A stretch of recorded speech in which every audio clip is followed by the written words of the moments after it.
अस्सलामुअलैकुम dear students, उम्मीद करता हूँ आप सब दोस्त खैरियत से होंगे, ठीक ठाक होंगे। डियर स्टूडेंट्स, आज की इस वीडियो में हम BSN 7th सेमेस्टर के सब्जेक्ट क्रिटिकल केयर नर्सिंग के यूनिट नंबर 1 के लास्ट पार्ट जो कि हमारे साथ स्लीप डिप्राइवेशन है, इसके पार्ट 2 को डिस्कस करेंगे और इसको समझने की कोशिश करेंगे।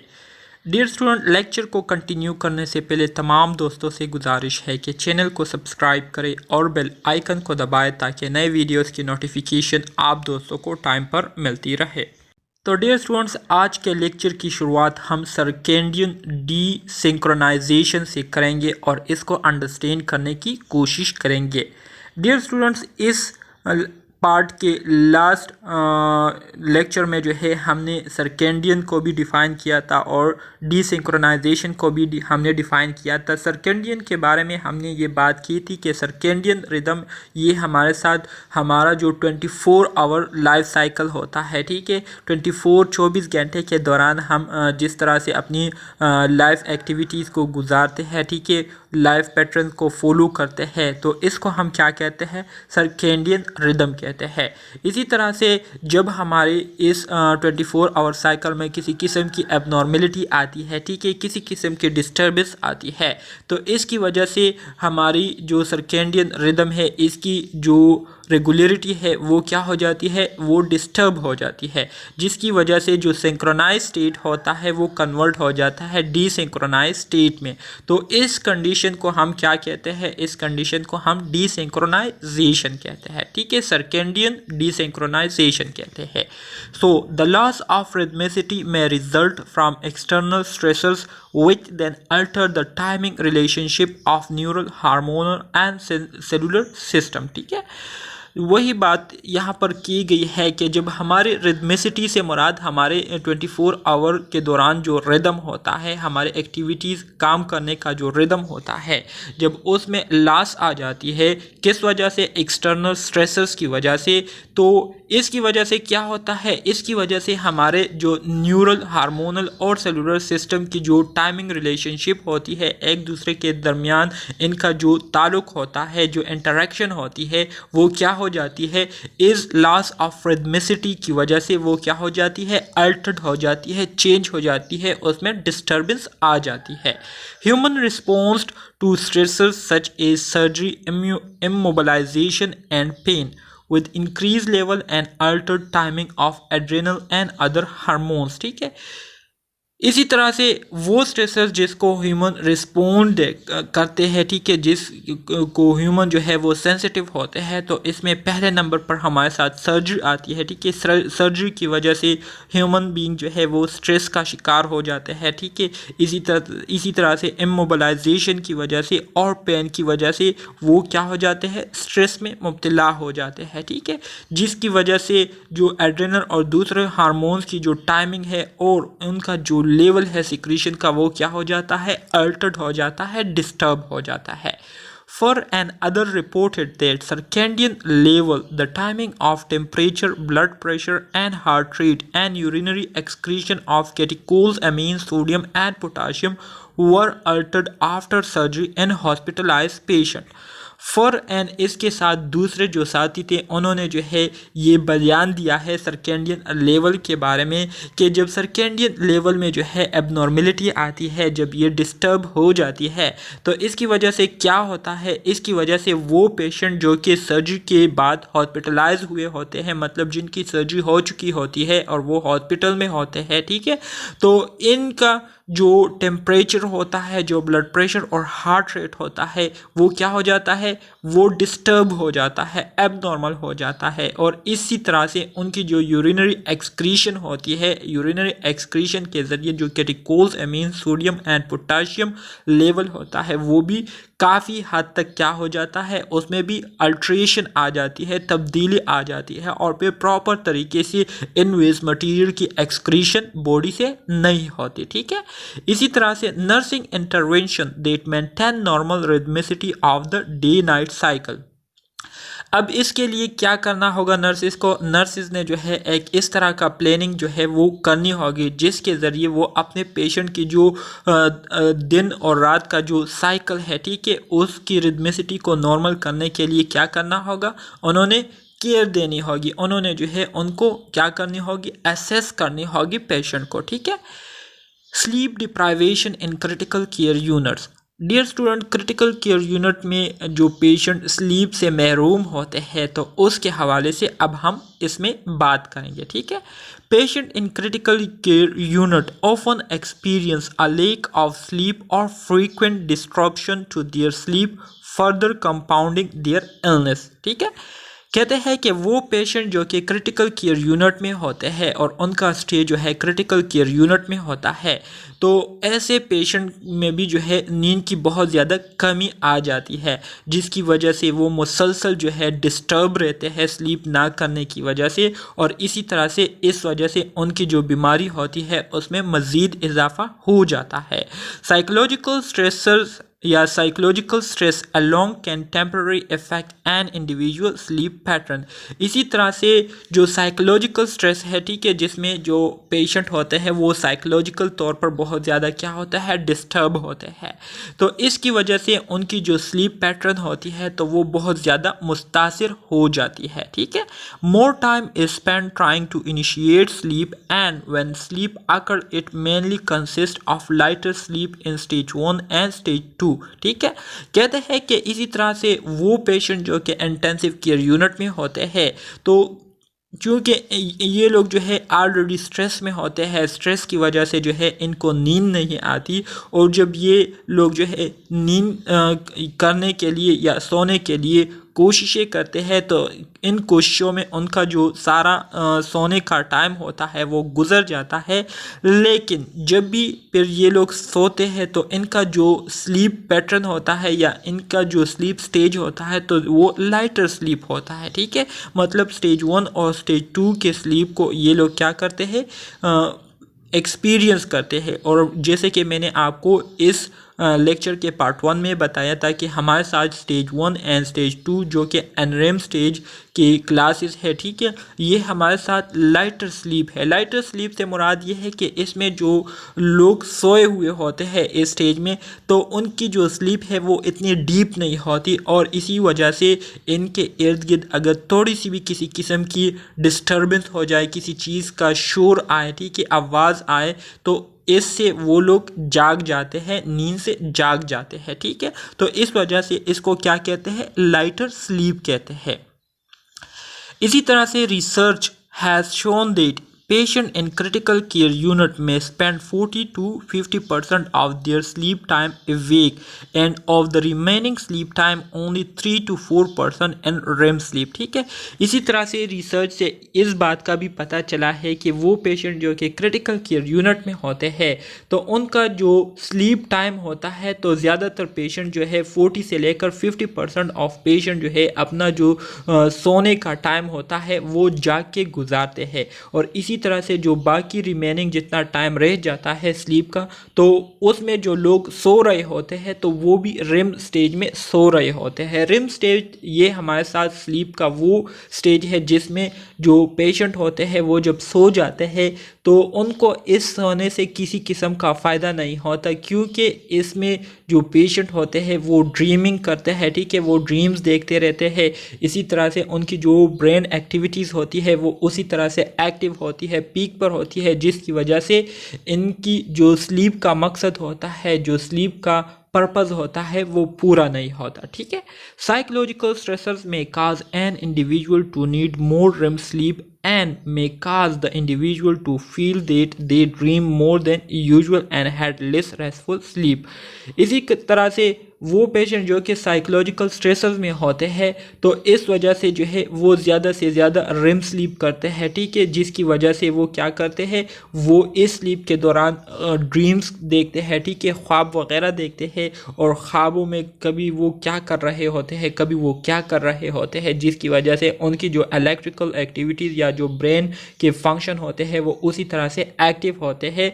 और इसी तरह से वो एक रेस्टफुल स्लीप को हासिल नहीं कर पाते। ठीक है, तो सोने के बावजूद भी वो लोग क्या होते हैं, उनको थकावट होती है, उनको जो है फिर भी इरिटेबिलिटी होती है, वो फिर भी जो है रेस्टलेसनेस का शिकार होते हैं। ठीक है, इसी तरह से illness and hospitalisation certainly increase psychological stress, but unfortunately hospitalization make it less possible for the individual to obtain adequate REM sleep। इसी तरह से वो लोग जो कि बीमार होते हैं और हॉस्पिटलाइज भी होते हैं, मतलब हॉस्पिटल में वो एडमिट भी हुए होते हैं, उनका स्टे जो है वो हॉस्पिटल में होता है, तो इस वजह से उनकी जो साइकोलॉजिकल स्ट्रेसेस होते हैं वो मज़ीद जो है वो बढ़ जाते हैं। लेकिन बदकिस्मती से जो हॉस्पिटलाइजेशन है, ठीक है, उसकी वजह से जो है उनके जो रिम स्लीप है वो भी इतनी नहीं कर पाते। ठीक है, मतलब सो तो जाते हैं लेकिन रिम स्लीप भी जो है वो इतनी काफ़ी मिकदार से नहीं करते कि उनको थोड़ा बहुत जो है वो सुकून मिले। ठीक है, Noah and colleagues in 1997 conducted a study to evaluate physical and psychological stressors in the intensive care unit patient। ठीक है, नोवाज और उनके कुछ साथियों ने 1997 में एक एक्सपेरिमेंट किया था, जिसमें उन्होंने जो है कुछ पेशेंट को जो है इंटेंसिव केयर यूनिट में रखा और उनसे जो है ये जानने की कोशिश की कि उनके जो फिज़िकल और साइकोलॉजिकल स्ट्रेसेस है इंटेंसिव केयर यूनिट के दौरान तो वो क्या है। So 50 patient were asked to complete the intensive care unit environmental stressor scale ranking the 40 item from not stressful to very stressful. ठीक है, इसी तरह से फिर इस एक्सपेरिमेंट के लिए उन्होंने जो है 50 पेशेंट्स को जो है कहा कि उन्होंने जो है इंटेंसिव केयर यूनिट में जो है वो रहना है, टाइम गुजारना है, और इसी तरह से उनको बताया गया, उनको जो है एक स्केल दिया गया एनवायरमेंटल स्ट्रेसर स्केल, जिसके ज़रिए एनवायरमेंट में मौजूद किसी भी किस्म का अगर कोई ऐसी चीज़ हो जिसकी वजह से उनको परेशानी होती हो या वो जो है डिस्टर्ब होते हो, तो उन्होंने जो है इनको ये इन्वायरमेंटल स्ट्रेस स्केल दिया, जिसमें जो है 40 आइटम जो कि नॉट स्ट्रेसफुल से वेरी स्ट्रेसफुल तक थे, उसके हवाले से इनको गाइड किया और इन्हें बताया कि आप हमें फिर बताएंगे कि आपने जब इंटेंसिव केयर यूनिट में स्टे किया था तो इस स्टे के दौरान आपको सबसे ज़्यादा किस चीज़ की वजह से स्ट्रेस पहुंचा था और किस चीज़ की वजह से आप जो है बहुत ज़्यादा डिस्टर्ब रहे। ठीक है, सो फिर क्या हुआ, not being able to sleep was rank as the second most important stressor, second only to pain. ठीक है, जब ये एक्सपेरिमेंट किया गया तो इस एक्सपेरिमेंट के बाद जब इन पेशेंट से पूछा गया तो ज़्यादातर पेशेंट ने जो है ये जवाब दिया कि इनको जो ज़्यादा स्ट्रेस पहुंचा और ज़्यादा जो तकलीफ़ पहुंची और ज़्यादा जो डिस्टर्ब रहे वो स्लीप ना करने की वजह से इनको बहुत ज़्यादा स्ट्रेस में मुब्तला होना पड़ा। और इसी तरह से इस एक्सपेरिमेंट से जो है ये बात वाज़े हो गई, ये बात सामने आ गई कि जो स्लीप ना करना है ये पेन के बाद दूसरे नंबर पर सबसे बड़ा स्ट्रेसर है। ठीक है, जो कि पेशेंट को क्या करती है, डिस्टर्बेंस का शिकार करती है। Using electrocardiogram, Hilton documented quantity and quality of sleep of 9 patients in a respiratory critical care unit. Total sleep time ranged from 6 minutes to 13.3 hours. Only 50 to 60% of the sleep occurred at night and no patient had complete sleep cycle। ठीक है, इसी तरह से फिर Hilton ने जो है electrocardiogram machine को इस्तेमाल करते हुए उन्होंने जो है कुछ पेशेंट की जो स्लीप क्वांटिटी और क्वालिटी है उसको जो है डॉक्यूमेंट करना चाहिए, और इसके लिए उन्होंने जो है टोटल 9 पेशेंट को जो है रिस्पायरेटरी क्रिटिकल केयर यूनिट में जो है उनको डाला, उनको एडमिट किया गया। ठीक है, इनको जो टोटल स्लीप टाइम दिया गया था वो 6 मिनट से लेकर 13.3 आवर्स तक था। ठीक है, जिसमें सिर्फ 50 to 60% ऑफ स्लीप जो है वो उन्होंने नाइट के टाइम जो है वो करनी थी। और इसी तरह से जब उन्होंने ये एक्सपेरिमेंट स्टार्ट किया तो एक्सपेरिमेंट के दौरान ये पता चला कि कोई भी ऐसा पेशेंट नहीं है जो कि इस स्लीप साइकिल को मुकम्मल करे। ठीक है, and REM stage 1 sleep predominant to the deprivation of all other stages. इसी तरह से इस एक्सपेरिमेंट के बाद ये बात भी पता चली कि इस एक्सपेरिमेंट के दौरान वो पेशेंट जिनको एडमिट किया गया था इंटेंसिव केयर यूनिट में, ठीक है, रेस्पिरेटरी केयर यूनिट में, तो उनकी जो स्लीप थी तो वो एनरेम स्टेज 1 स्लीप थी, और एनरेम स्टेज 1 स्लीप जो था ये सबसे ज़्यादा डोमिनेंट था, ठीक है। और इसी तरह से जो बाकी स्टेजेस थे उसमें कोई भी ऐसा पेशेंट नहीं था जिन्होंने बाकी स्टेज मतलब स्टेज 2 स्लीप की हो या स्टेज 3 की हो या स्टेज 4 की हो। सो significant deprivation of restorative sleep, और इसी तरह से बहुत सारे लोग जो है वो स्लीप से महरूम रहे इस क्रिटिकल केयर यूनिट के दौरान, ठीक है, with only 4.7 to 10.5% of sleep time being spent in these stages। और इसी तरह से 4.7 से लेकर 10.5% ऑफ स्लीप टाइम जो है इन स्टेजेस में लोगों ने क्या किए थे, गुजारे थे स्टेज 3 एंड स्टेज 4 में। नॉर्मली जो है आमतौर पर 30 to 35% टाइम होता है, लेकिन क्योंकि यहाँ पर लोग डिस्टर्ब हुए थे जिसकी वजह से जो टाइमिंग परसेंटेज थी वो 4.7 से लेकर 10.5% थी। फिर इसके बाद Shaver in a review of sleep research notes that sleep deprivation is considered to be a contributing factor in post operative साइकोसिस। इसी तरह से शेवर ने जो है जब स्लीप रिसर्च पर रिव्यू की, स्लीप पर जो उन्होंने जो है रिव्यू किया, ठीक है, तो इससे उन्होंने इस बात का पता लगाया कि जो लोग स्लीप से महरूम रहते हैं, जो लोग जो है प्रॉपर तरीके से सो नहीं पाते, तो ये जो है एक कंट्रीब्यूटिंग फैक्टर है, ठीक है, पोस्ट ऑपरेटिव साइकोसिस को काज करने में ये एक बहुत ही बड़ा रोल प्ले करता है। There is substantial evidence to support the fact that 4 days of sleep deprivation results a decreased production of ATP, the critical energy substance, ठीक है। और इसी तरह से जो है एविडेंस से ये पता भी चली है कि अगर कोई शख्स 4 दिन तक जो है वो स्लीप से महरूम रहे, सोने से महरूम रहे, वो 4 दिन तक जो है प्रॉपर तरीके से सो ना ले, ठीक है, नींद पूरी ना करे, तो इससे ये होता है कि इससे इनकी बॉडी में जो एटीपी की प्रोडक्शन है वो बहुत ज़्यादा डिक्रीज़ हो जाती है, जिसकी वजह से इनमें बॉडी की जो एनर्जी है, बॉडी में जो एनर्जी की लेवल है वो बिल्कुल डाउन हो जाती है, ठीक है। इसी तरह से effect of sleep deprivation in critical care unit. Critical care unit में जो लोग स्लीप से महरूम रहते हैं या प्रॉपर तरीके से वो सो नहीं पाते, तो इसके क्या असरात होते हैं, अब इफ़ेक्ट्स के बारे में बात करेंगे, ठीक है। Sleep deprivation has been shown to induce a catabolic state and negatively affect the immune system and healing process, ठीक है। अब वो लोग जो कि स्लीप से महरूम रहते हैं या वो प्रॉपर तरीके से सो नहीं पाते, तो इनमें ये बात देखी गई है कि इनमें जो कैटाबॉलिक प्रोसेस होता है वो क्या हो जाता है, वो शुरू हो जाता है, ठीक है, तोड़ फोड़ जो है इनमें शुरू हो जाती है, और इसी तरह से इसके नेगेटिव असरात जो है उनके जो इम्यून सिस्टम होता है और जो हीलिंग प्रोसेस होता है उस पर पड़ता है। इम्यून सिस्टम पर नेगेटिव इफ़ेक्ट इसके इस तरह से पड़ते हैं कि जो इम्यून सिस्टम होता है वो सप्रेस हो जाता है। जब इम्यून सिस्टम सप्रेस हो जाता है तो इस वजह से फिर जो इम्यूनिटी होती है वो वीक हो जाती है, जिसकी वजह से फिर ज़्यादा इन्फेक्शन के लगने के चांसेस होते हैं। इसके अलावा जो हीलिंग प्रोसेस होता है वो भी बहुत ज़्यादा स्लो हो जाता है, जिसकी वजह से अगर कोई ज़ख़म हो, ठीक है, अगर कोई कट लगा हुआ हो तो वो कट जो है फिर उसको हील अप होने में बहुत ज़्यादा टाइम लगता है। There is a decrease ability to resist and fight infection further impact the healing process and hospitalisation, ठीक है, immunosuppression and decrease tissue repair.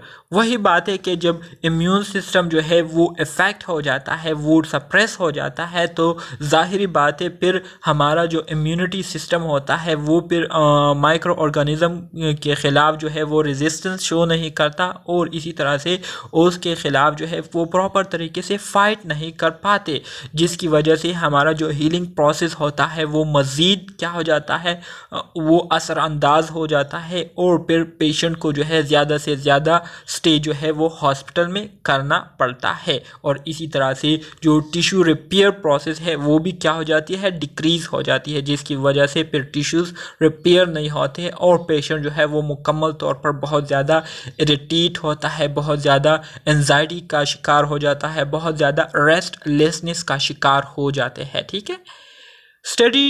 Studies report decreased pain tolerance and profound fatigue of the sympathetic nerve center। ठीक है। इसी तरह से study से ये भी पता चला है कि जो लोग स्लीप नहीं कर पाते तो इन ऐसे पेशेंट में जो पेन टॉलरेंस है, पेन को बर्दाश्त करने की जो सलाहियत है वो भी डिक्रीज़ हो जाती है और इसी तरह से वो लोग जो है बहुत ज़्यादा थकावट का शिकार रहते हैं। ठीक है।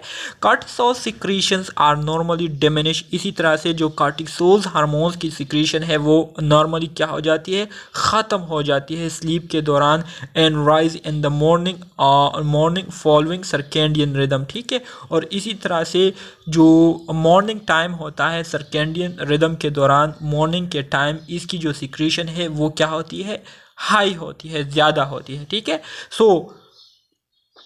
अगर कोई शख्स जो है वो स्लीप नहीं कर पा रहा, वो प्रॉपर तरीके से सो नहीं पा रहे, तो इससे क्या होता है, इससे prolong cortisol secretion and result in decreased healing, making patient more susceptible to infection and a prolonged recovery process।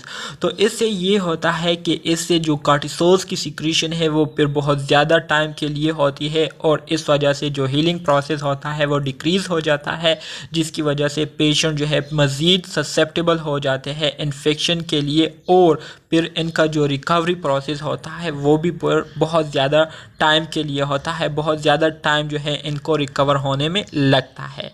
Lack of sleep has also been shown to contribute to upper airway musculature dysfunction and hypoxic ventilatory responsiveness, adversely affecting gas exchange।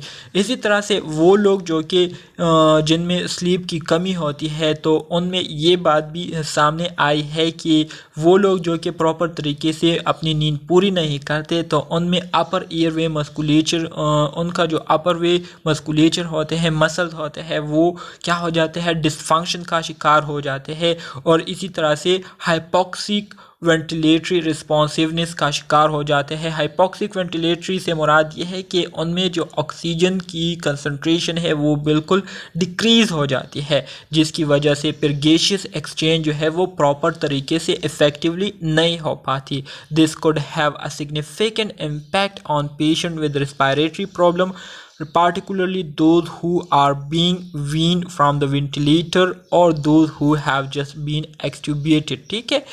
तो इससे क्या होता है, इससे उन patient पर मज़ीद बहुत ज़्यादा असर पड़ता है जो कि ऑलरेडी रिस्पायरेटरी प्रॉब्लम में मुब्तला होते हैं। ख़ास तौर पर वो लोग जो कि वेंटिलेटर पर होते हैं, वेंटिलेटर के ज़रिए उनको ऑक्सीजन मिल रही होती है, सप्लाई हो रही होती है, तो वो लोग भी इससे फिर बहुत ज़्यादा मुतासिर हो जाते हैं। और इसके अलावा वो लोग भी जो कि रिसेंटली जो है उनसे जो है ट्यूब हटाए गए होते हैं, ठीक है, उनको जो है वेंटिलेशन से हटाया गया होता है, तो उनके लिए भी फिर बहुत ज़्यादा मसले होते हैं इस वजह से। Sign and symptoms of sleep deprivation. अब वो लोग जो कि स्लीप से महरूम रहते हैं, जो कि प्रॉपर तरीके से नींद पूरी नहीं कर पाते, तो उनमें क्या साइन एंड सिम्टम जो है वो देखने को हमें मिलेंगे। ठीक है। The sign and symptoms of sleep deprivation may not be so apparent at least initially. ठीक है। डियर स्टूडेंट्स, अगर स्टार्ट में हम ऐसे लोगों को देखें जिनकी जो नींद है वो पूरी नहीं होती, तो ऐसे लोगों में स्टार्ट के स्टेज में किसी किस्म की ख़ास साइन सिम्टम जो है वो हमें देखने को नहीं मिलते, लेकिन behavioural changes such as restlessness and irritability में अकर विद इन 48 आवर्स। ठीक है। इसी तरह से उनका जो बिहेवियर होता है तो उसमें काफ़ी नुमाया चेंजेस जो है वो हमें देखने को मिलती है। ऐसे लोगों में जिन्होंने जो है 48 आवर्स से जो है उन्होंने अपनी स्लीप को पूरी नहीं की होती, तो 48 आवर्स से जो है वो लोग जो कि जाग रहे होते हैं तो उनके बिहेवियर में बहुत ज़्यादा चेंजेस आ जाती है, हैं, जिसकी वजह से वो रेस्टलेसनेस का शिकार हो जाते हैं, ठीक है। और इसी तरह से वो इरिटेट बहुत ज़्यादा होते हैं, छोटी छोटी चीज़ों से, छोटी छोटी बातों पर उनको बहुत ज़्यादा इरिटेशन होती है, ठीक है। तो ये बिहेवियर चेंजेस जो है ऐसे लोगों में फिर आपको देखने को मिलती है। इसके अलावा डिसओरिएंटेशन का शिकार हो जाते हैं। डिसओरिएंटेशन से मुराद ये है कि उनको फिर पता नहीं चलता कि मैं क्या बोल रहा हूँ, क्या कर रहा हूँ, कहाँ पर हूँ, ठीक है।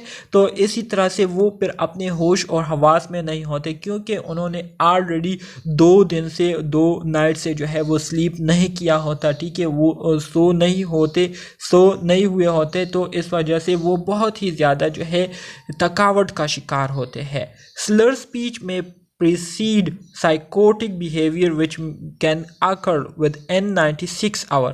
अब फिर ऐसे पेशेंट जो कि 96 आवर से जो है उन्होंने किसी किस्म की स्लीप नहीं की हो, तो ऐसे पेशेंट में फिर क्या होता है, उनकी जो स्पीच है वो स्लर हो जाती है। स्लर से मुराद ये है कि वो जब भी बात करते हैं तो ना तो उनको ख़ुद अपनी बातों की समझ आती है कि मैं क्या बोल रहा हूँ, और ना ही दूसरे लोग जो है इनकी बातों को समझ पाते हैं कि ये बंदा क्या कह रहा है, ठीक है। और इसी तरह से उनकी जो साइकोटिक बिहेवियर है वो क्या हो जाती है, डोमिनेंट हो जाती है। If a patient is deprived primarily of NREM sleep, अब वो पेशेंट अगर वो एनरेम स्लीप से डिप्राइव्ड हो, ठीक है, महरूम हो, तो ऐसे पेशेंट में क्या साइन सिम्टम देखने को मिलेंगे। He may experience fatigue, apathy, sleep deterioration, poor judgement and lack of energy, ptosis and lack of facial expression, ठीक है।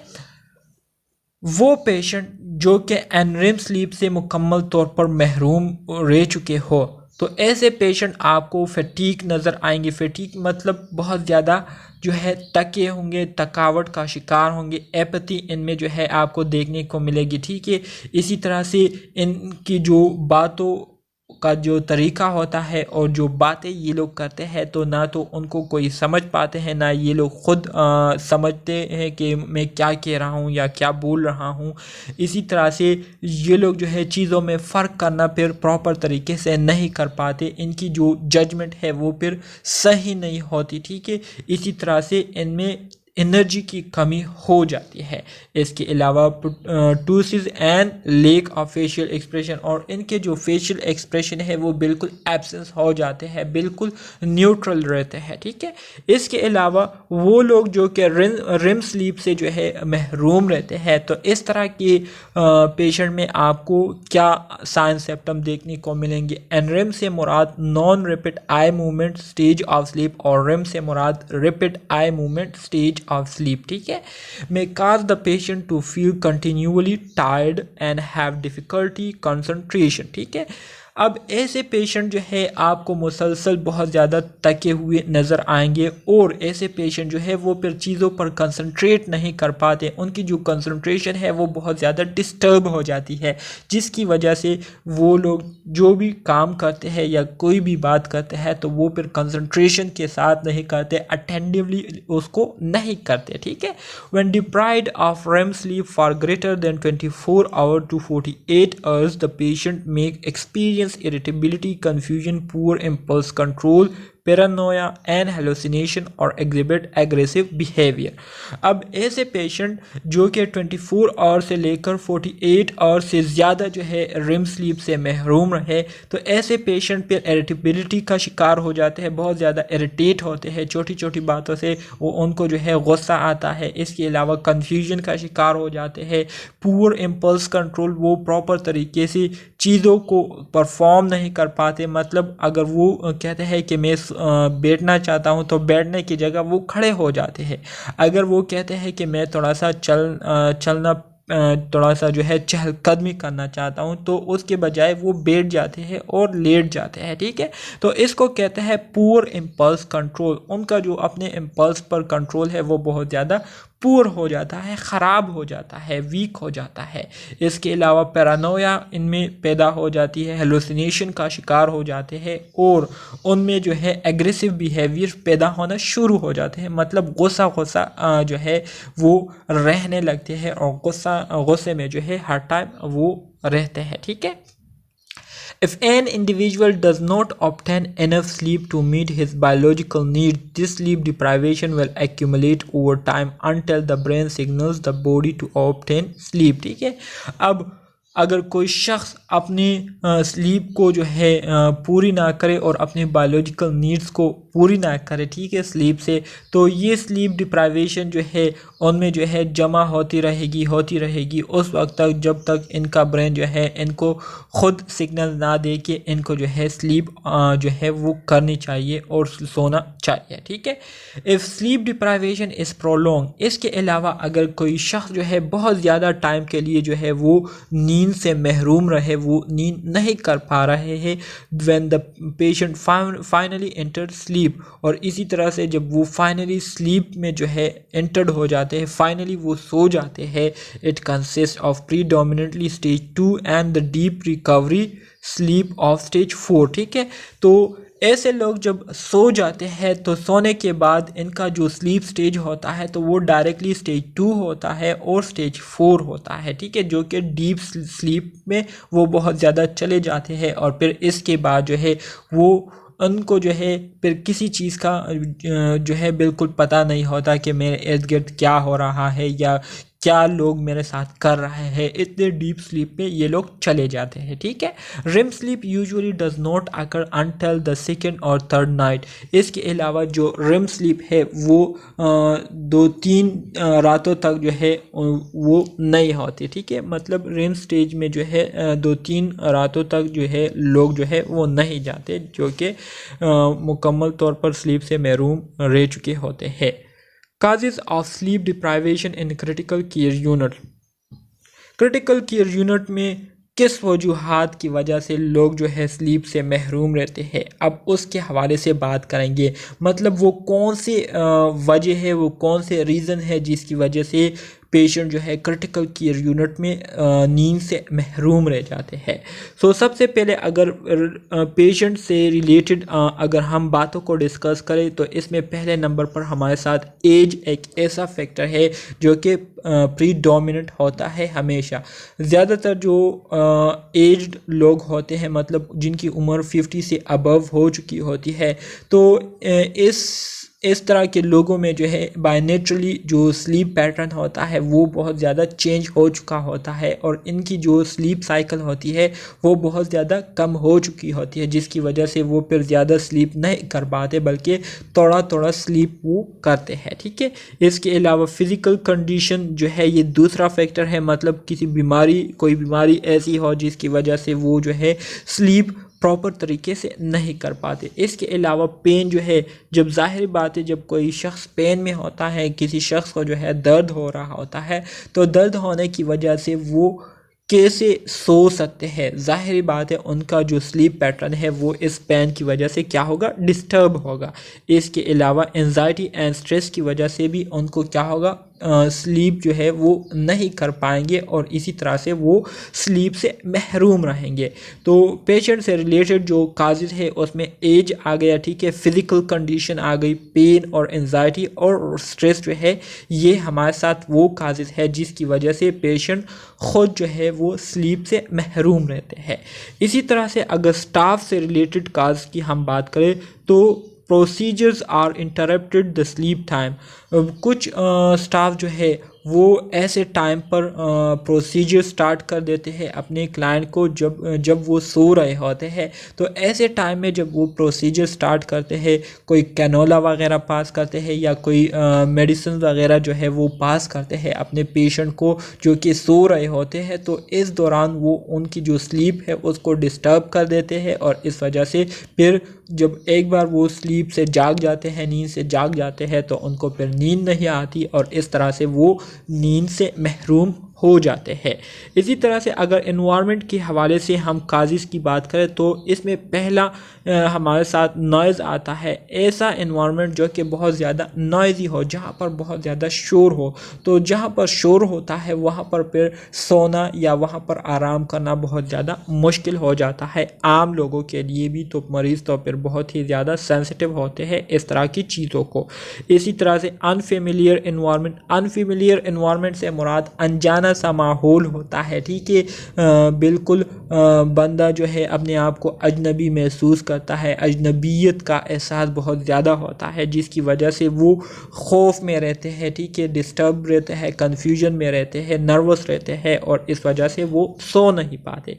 इसी तरह से जो लाइटनिंग सिस्टम होता है, ठीक है, वो बहुत ज़्यादा होता है, तो लाइटनिंग सिस्टम की वजह से लोग स्लीप से महरूम रह जाते हैं।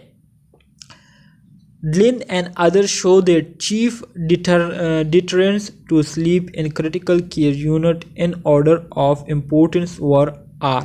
इसी तरह से ग्लिन और इसके जो दूसरे कोलीग्स थे, इन्होंने जो है स्लीप क्रिटिकल केयर यूनिट में जो स्लीप को डिस्टर्ब करने के लिए जो फैक्टर है या स्लीप को मुतासिर करने के जो फैक्टर है उसके हवाले से बताया है और इनको जो है ऑर्डर में जो है बताया है कि सबसे पहला जो फैक्टर है जो कि पेशेंट की स्लीप को क्रिटिकल केयर यूनिट में इफ़ेक्ट करती है वो एक्टिविटी एंड नॉइज़ है। मतलब उनके इर्द गिर्द अगर बहुत ज़्यादा शोर हो और एक्टिविटीज़ मुख्तलिफ़ किस्म की एक्टिविटीज़ हो रहे हो तो इससे पेशेंट बहुत ज़्यादा डिस्टर्ब हो जाते हैं और उनकी जो स्लीप है वो क्या हो जाती है, डिस्टर्ब हो जाती है। इसी तरह से जो दूसरा फैक्टर है जो कि स्लीप को इफ़ेक्ट करती है बहुत ज़्यादा, वो है pain and physical condition. Pain और फिज़िकल कंडीशन की वजह से मतलब एक पेशेंट बीमार हो और बीमारी के साथ साथ उसको पेन भी बहुत ज़्यादा हो तो इससे उनकी जो स्लीप पैटर्न है वो बहुत ज़्यादा मुतासिर होती है। तीसरा जो फैक्टर है वो है नर्सिंग प्रोसीजर्स। नर्सिंग प्रोसीजर्स का मैंने आपको बताया कि पेशेंट जो है वो सो रहे हैं और इस दौरान कोई नर्स जो है वो आ जाता है और उनको प्रोसीजर स्टार्ट कर देते हैं, जिसकी वजह से उनको नींद से जगा दिया जाता है और इसी तरह से उनकी जो स्लीप है वो डिस्टर्ब हो जाती है। इसी तरह से जो फोर्थ फैक्टर है वो है लाइटिंग, पांचवा फैक्टर वो वेपर टेंट्स है और जो छठा फैक्टर है वो है हाइपोथर्मिया। मतलब पेशेंट को बहुत ज़्यादा सर्दी लगी हुई है तो बहुत ज़्यादा सर्दी लगने की वजह से अगर उनकी केयर ना की जाए, उन पर जो है कंबल ना उड़ा जाए तो फिर उनको नींद नहीं आती और वो सर्दी से बहुत ज़्यादा क्या होते हैं, बहुत ज़्यादा डिस्टर्ब रहते हैं। Wood and Fowles 20 found that 10 to 17% of noises in the critical care unit were of a level capable of arousing patient from sleep। Woods and Fowles ने ये बात की थी कि तकरीबन 10 से लेकर 17% ऑफ नॉइज़ जो है क्रिटिकल केयर यूनिट में वो इस लेवल पर होते हैं जो कि पेशेंट को नींद से जगाने के लिए काफ़ी होती है। मतलब उनकी जो रेंज होती है वो 70 डेसिबल से ज़्यादा होती है, जिसकी वजह से पेशेंट जो है वो नींद से जाग जाते हैं, ठीक है। Sleep disturbing events validate by electrocardiogram. इसी तरह से इलेक्ट्रोकार्डियोग्राम के ज़रिए जो है ऐसे इवेंट को इवॉल्वेट किया गया है जिसकी वजह से स्लीप जो है वो डिस्टर्ब होती है, ठीक है। और mainly staff and environmental noise, और जो इवॉल्वेशन इस इलेक्ट्रोकार्डियोग्राम के ज़रिए की गई थी तो इससे ये पता चला कि वो चीज़ें जिसकी वजह से पेशेंट की जो स्लीप डिस्टर्ब होती है उसमें पहले नंबर पर स्टाफ आता है, वहाँ पर जो काम कर रहे होते हैं क्रिटिकल केयर यूनिट में, और दूसरा एनवायरमेंटल नॉइस है, ठीक है। उनके इर्द गिर्द जो शोर शराबा होता है तो इस वजह से पेशेंट बहुत ज़्यादा डिस्टर्ब हो जाता है, which occur on the average of every 20 minutes, ठीक है। Quality and quantity of sleep were reported as poor in all subject. और इसी तरह से फिर ऐसे माहौल में जितने भी लोग रहते हैं और उनकी जो स्लीप क्वालिटी और क्वांटिटी होती है वो भी बहुत ज़्यादा पुअर होती है। इसके अलावा nightmares, hallucination, restlessness and other behavior changes were observed in 60% of the patient in the sample, ठीक है। और इसी तरह से फिर ऐसे पेशेंट नाइटमेयर्स करते हैं, मतलब रात को जो है वो अपना जो बिस्तर है उसको गंदा करते हैं, हेलुसिनेशन का शिकार होते हैं, बेचैनी बेसकूनी का शिकार होते हैं, और दूसरे बिहेवियर चेंजेस जो है वो 60% ऑफ पेशेंट में जो है आपको इस तरह से देखने को मिलते हैं ऐसे माहौल में। Assessment of sleep pattern disturbance. अब स्लीप पैटर्न डिस्टर्बेंस की असेसमेंट हम किस तरह से करेंगे, किस तरह से हम जो है स्लीप पैटर्न की असेसमेंट करेंगे और किस तरह से हमें पता चलेगा कि इनकी जो स्लीप पैटर्न है वो डिस्टर्ब हुई है। So description of the normal sleep pattern, सबसे पहले हम पेशेंट की जो नॉर्मल स्लीप पैटर्न है उसके हवाले से डेटा को गैदर करेंगे। इसके बाद any recent changes in the patient normal pattern resulting from the acute illness की वजह से अगर पेशेंट की नॉर्मल स्लीप पैटर्न में किसी किस्म की चेंजेस तब्दीली देखने को मिली है तो उसको हम क्या करेंगे, डॉक्यूमेंट करेंगे। इसके साथ साथ recent and more distant history of sleep disturbance की अगर कोई रीसेंट या पुरानी कोई हिस्ट्री हो, ठीक है, रिसेंटली मुराद अगर मौजूदा टाइम में वो उनकी स्लीप डिस्टर्ब हुई है या डिस्टर्ब है या इससे पहले उनकी स्लीप कभी डिस्टर्ब हुई हो तो उसके हवाले से डेटा हम कलेक्ट करेंगे। इसके साथ साथ the severity, duration and frequency of the problem, जो प्रॉब्लम उनको हुई है तो उस प्रॉब्लम की फ्रीक्वेंसी, उसकी ड्यूरेशन और सेवेरिटी को हम क्या करेंगे, एसेस करेंगे। History of chronic illness and physical condition that में डिस्टर्ब स्लीप, इसी तरह से क्रॉनिक इलनेस और फिजिकल कंडीशन के हवाले से हम उनसे हिस्ट्री कलेक्ट करेंगे जिसकी वजह से उनकी जो स्लीप है वो डिस्टर्ब हुई हो। The critical care nurse should elicit history of snoring because of it relationship to sleep apnoea and sleep disturbance. इसी तरह से जो क्रिटिकल केयर नर्सेज है वो क्या करेंगे, जो स्नोरिंग की हिस्ट्री है उसको भी क्या करेंगे, मेंशन करेंगे क्योंकि इसका ताल्लुक भी एपनिया और स्लीप डिस्टर्बेंस के साथ है, ठीक है। The scientific standard for the measurement of sleep is the polysomnogram, ठीक है, पोलिसोनोग्राम। सो साइंटिफिकली स्लीप को मेजर करने के लिए जो साइंटिफिक स्टैंडर्ड यूज़ होता है, ठीक है, स्लीप को मेजर करने के लिए तो उसको पोलिसोनोग्राम कहते हैं, ठीक है।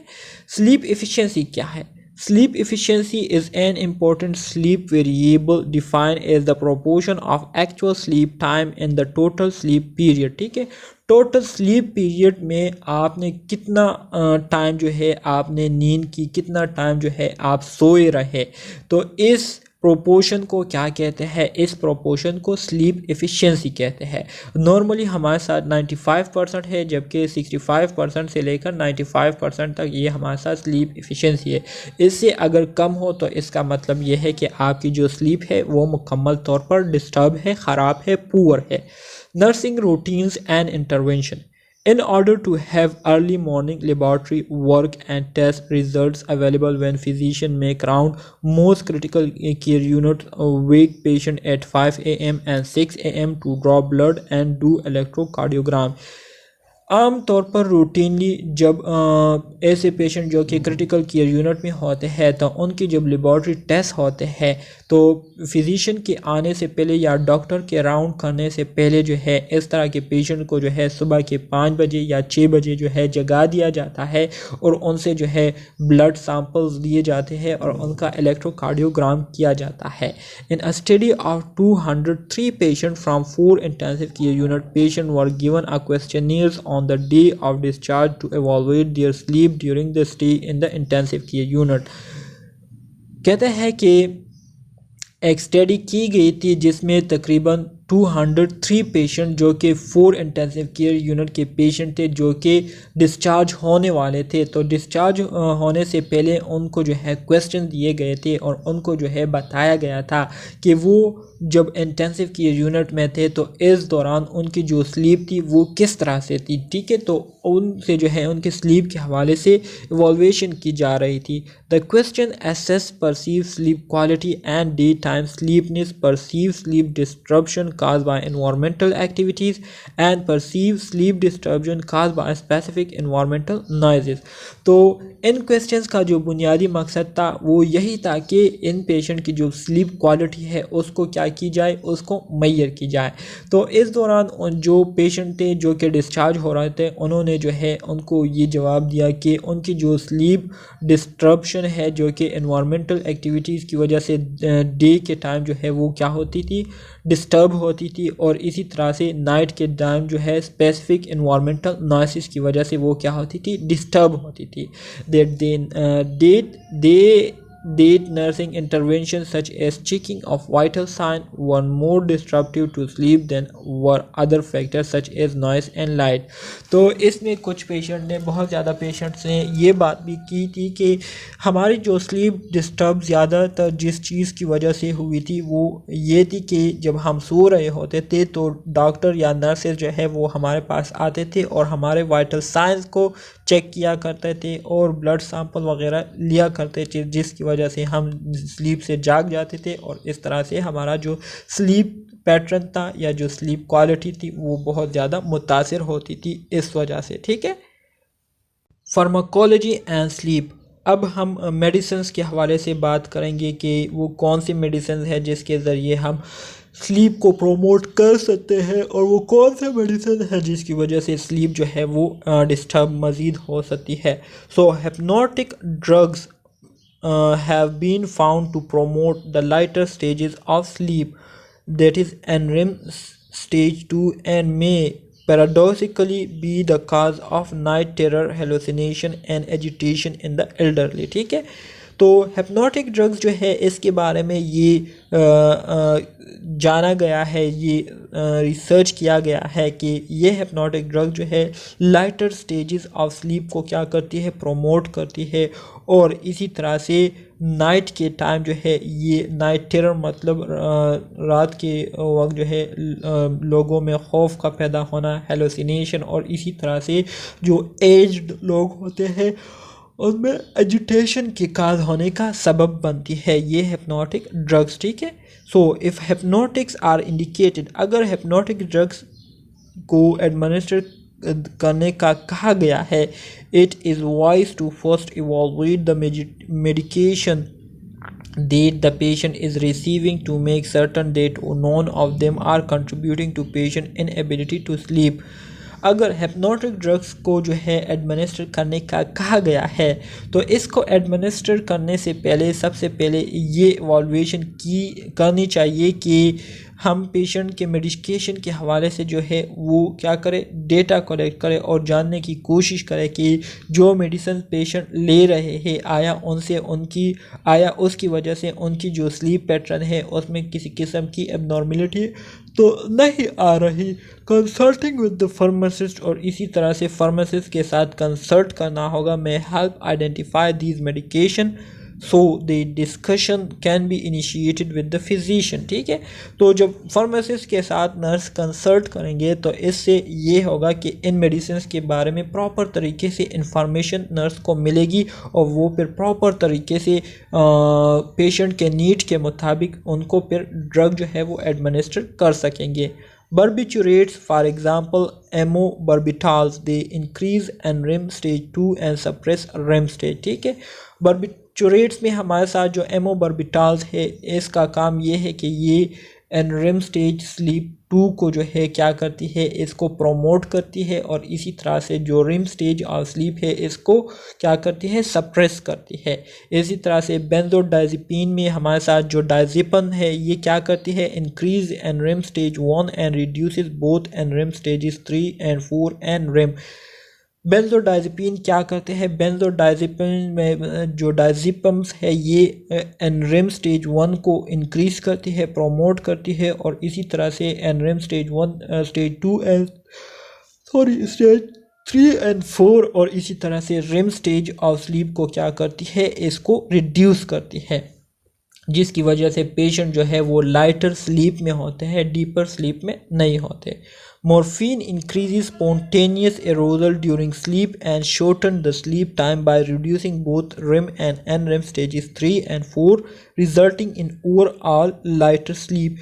इसी तरह से मॉर्फिन जो है ये मुसलसल जो है एरोजल स्पॉन्टेनियस एरोजल को क्या करती है, इंक्रीज़ करती है स्लीप के दौरान और इसी तरह से जो स्लीप का टाइम है उसको शॉर्ट कर देती है, दोनों रेम और एनरेम स्टेजेस 3 and 4 को रिड्यूस करते हुए, जिसकी वजह से ओवरऑल जो पेशेंट होते हैं जब वो ये मेडिसिन लेते हैं तो वो स्लीप तो करते हैं लेकिन लाइटर स्लीप करते हैं, मतलब स्टेज 1 स्लीप करते हैं। It is the responsibility of the critical care nurse to assess the need for sedatives and analgesic medications to administer them in the most effective manner to promote sleep and to monitor their effectiveness। इसी तरह से ये critical care nurse की जिम्मेदारियों में आती है कि वो अपने पेशेंट की जो नीड्स है उसको एसेस करे और इसी तरह से उनकी जो सेडेटिव और एनाल्जेसिक मेडिकेशन नीड्स है उसको दे के और उनको जो है इस तरीके से दे के उनकी जो ज़रूरियात है वो पूरी हो। Nursing intervention for promoting and preparing the patient for sleep.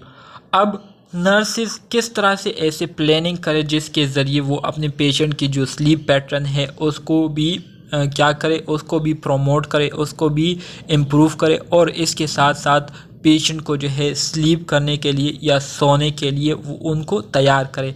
तो नर्सिस को ऐसे क्या करना होगा जिससे ये सारे काम होंगे, ठीक है। सो इसके लिए if the patient has a pulmonary artery और arterial line, make sure the transducer is level to right atrium with the patient head of the bed in the desire position.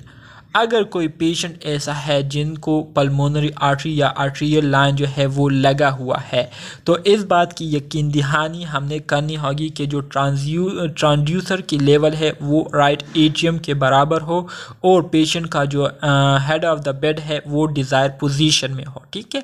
Levelling the transducer at the phlebostatic axis, और इसी तरह से हमने transducer को जो है फ्लेबोस्टेटिक axis पर क्या करना होगा, लेवल करना होगा with patient in position for sleep. ऐसे पेशेंट के साथ जिनको जो है सोना है, ठीक है, सोने जाना है। will assure that the assessment reading taken throughout the night are accurate to guide decision making।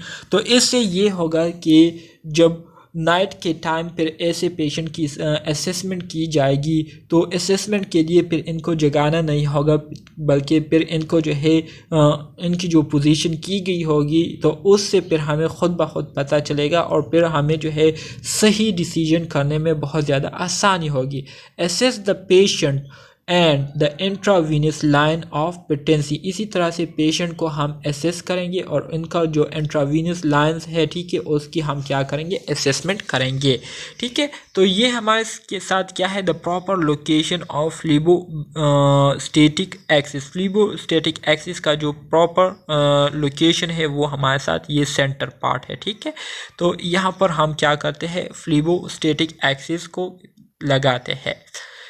Assess the patient for any pain और डिस्कम्फर्ट, इसके अलावा हम पेशेंट की असेसमेंट करेंगे और जानने की कोशिश करेंगे कि आया पेशेंट को किसी किस्म की पेन या डिस्कम्फर्ट तो नहीं हो रही। अगर पेन है तो medication is required, try give it early enough so that it takes effect before bed time and the patient will be pain free and more relax. अगर उनको पेन हो रही है तो पेन के लिए हम उनको मेडिकेशन उनके सोने से पहले, उनके बेड टाइम से पहले देंगे और इसी तरह से इतना टाइम पहले देंगी कि जब वो सोने जा रहे हो तो सोने के वक्त उनका जो पेन है वो मुकम्मल तौर पर ख़त्म हो चुका हो और वो प्रॉपर तरीके से रिलैक्स हो। If sleep medication is ordered, offer it only after pain is relieved so that the hypnotic will be more effective, ठीक है। इसी तरह से अगर स्लीप मेडिकेशन का जो है वो ऑर्डर दिया गया है कि इस पेशेंट को आपने स्लीपिंग पिल्स देने हैं तो स्लीपिंग पिल्स भी हम इस पेशेंट को तभी देंगे जब उनका पेन मुकम्मल तौर पर क्या हो जाए, वो ख़त्म हो जाए। तो इससे फिर ये होगा कि हमारे साथ जो स्लीपिंग पिल्स है वो फिर ज़्यादा इफ़ेक्टिव होंगे, ठीक है। Offering a bed time snacks और a glass of warm milk may encourage sleep. इसके अलावा बेड टाइम पर जो है हम पेशेंट को स्नैक्स देंगे या गर्म दूध का गिलास देंगे, ठीक है, पीने के लिए। तो इससे उनकी जो स्लीप है वो इनकरेज होगी। Nursing activities such as freshening the bed linen and allowing the patient to brush his teeth, wash his face and void before sleep are helpful। इसी तरह से नर्सिंग एक्टिविटीज़ में जैसे कि पेशेंट की जो बेड लिनन है उसको जो है चेंज करना, इसी तरह से पेशेंट के दांतों को ब्रश करना, उनके फेस को वॉश करना और उनकी जो बाथिंग या जो बाथरूम नीड है उसको पूरा करना। इससे पेशेंट की जो स्लीप है उसको इफ़ेक्टिव होने में बहुत ज़्यादा मदद मिलेगी। ठीक है, प्रोवाइडिंग एन एक्स्ट्रा पिलो और blanket, arranging the pillows in a certain way and assisting the patient to a comfortable position for sleeping may be helpful. ठीक है, a back massage can be very relaxing and therapeutic. इसी तरह से उनकी कमर पर अगर आप मसाज करते हैं तो इससे उनको बहुत ज़्यादा रिलैक्सेशन और थेराप्यूटिक फीलिंग जो है वो महसूस होंगी। And provide the patient with his nerves undivided attention for the moment. ठीक है, तो जैसे कि आप देख रहे हैं ये बंदा बिल्कुल दुनिया से बेखबर सो रहा है और एंजॉय कर रहा है। ठीक है, तो इस तरह से फिर लोग पेशेंट जो है वो सोएंगे अगर हम प्रॉपर तरीके से उनके लिए इंटरवेंशन करें, प्लानिंग करें। इसी तरह से touch can be very therapeutic and may provide an opportunity for the patient to ask questions और share concern that may might not otherwise have been verbalize. इसी तरह से जब वो सो रहा होता है और सोने के दौरान जो है या सोने के टाइम पर आप उसको थेराप्यूटिक टच देते हैं तो इससे भी बहुत ज़्यादा फ़ायदा होता है और पेशेंट को जो है वो उनकी जो ट्रस्ट बिल्डिंग है वो शुरू हो जाती है और फिर वो आपसे क्वेश्चन भी पूछता है और आपको ऐसी बातें भी बताता है जो कि आमतौर पर वो नहीं बता सकता। तो डियर स्टूडेंट्स, ये था हमारे साथ BSN 7 सेमेस्टर के सब्जेक्ट क्रिटिकल केयर नर्सिंग का यूनिट नंबर 1 का लास्ट पार्ट जो कि मैंने आप दोस्तों के साथ शेयर किया। उम्मीद करता हूँ इसकी आपको समझ आ गई होगी, लेकिन अगर फिर भी कोई मसला है, कोई भी क्वेश्चन है तो वो आप कमेंट बॉक्स में पूछ सकते हैं। इसके अलावा कुछ 2-3 स्लाइड्स है जो कि बहुत छोटे छोटे हैं, 2-3 लाइंस के, एक लाइंस के है, इसको आप खुद रीड आउट कर लीजिए। ठीक है, आसान है, मुश्किल की कोई बात नहीं है। तो मिलते हैं नेक्स्ट यूनिट में, तब तक के लिए अल्लाह हाफिज़।